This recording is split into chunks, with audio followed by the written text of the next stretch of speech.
একটি শান্ত গ্রামের মধ্যে থাকতেন ধীমান চৌধুরী। তার একটি সুন্দর দোতলা বাড়ি ছিল, আর তার মনে সবসময় নতুন কিছু আবিষ্কারের স্বপ্ন ঘুরত। প্রতিদিন তিনি তার বাড়ির উপরের ঘরে বসে নানা যন্ত্রপাতি নিয়ে কাজ করতেন। নতুন কিছু বানানোর চেষ্টা চালিয়ে যেতেন দিনরাত। একদিন তিনি একটি নতুন যন্ত্র বানাতে শুরু করলেন।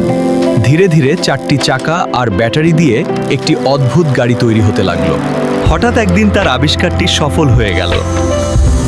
ব্যাটারিতে চলা সেই গাড়িটি সত্যিই চলতে শুরু করলো।